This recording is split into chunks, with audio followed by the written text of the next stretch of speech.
как алматинец Алмат Джуманов напугал главного силача Ирана.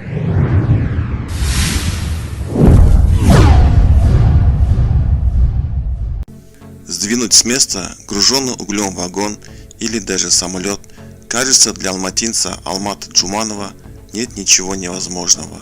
В конце концов, не зря же его прозвали казахским Халком. Своей недюжинной силой молодой человек с малых лет пугал сначала мальчишек, которые вместе с ним играли, а потом и родителей. Сегодня он вспоминает, как однажды, когда ему было лет 8, он играющий поднял тяжелую боксерскую грушу в соседском дворе. Мы играли с пацанами, просто играли, дурачились. Я не думал, что делаю что-то особенное, просто подошел и поднял грушу, потому что я знал, что легко могу это сделать. Ребята решили за мной повторить, но даже приподнять ее не смогли. Тогда я впервые подумал, что, наверное, я сильнее остальных. Круто, но особого значения этому не придал, вспоминает Алмат Джуманов. Затем мальчишка удивил своей богатырской силой отца. Когда тот чинил машину во дворе, десятилетка подошел помочь отцу и, играющий вместо домкрата, поднял автомобиль. Батя сначала онемел, а потом испугался, что я спину могу сорвать, рассказывает Алмат Джуманов. Потом понял, что я действительно обладаю удивительной силой. Говорил, что я в дядю, который был очень силен. Правда, я его даже не знал. Позже родители поговорили и решили, что мне нужно заниматься профессионально, чтобы совершенствоваться, раскрыть свои таланты. И в итоге, в течение года мальчик занимался в спортивной секции. Но потом многодетная семья не смогла больше оплачивать тренировки. Однако Алмат Джуманов не отчаялся и начал заниматься дома.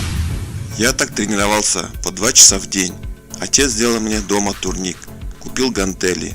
Так я тренировался 2 года. Очень много читал, как делать это правильно, чем питаться, чтобы нарастить мышечную массу. Мама готовила специально для меня, говорит Алмат Джуманов. В 16 лет я записался на занятия по рукопашному бою. Причем тренер увидел, как я дерусь, и практически сразу отправил меня на соревнования, где мне сломали руку. В итоге Батыр вынужден был оставить занятия рукопашным боем и снова начал тренироваться дома. Устроился работать инструктором в фитнес-клубе. Слава пришла неожиданно, когда друг ради шутки попросил сдвинуть с места пустой вагон. Хотел развести на слабо и очень удивился, когда Алмат легко выполнил условия. Тогда он решил, что моему таланту не надо молчать. В прошлом году мы пригласили представителей средств массовой информации. Я протащил вагон с углем весом 100 тонн, рассказывает Алмат Джуманов. Потом еще тянул 109-тонный вагон с цементом.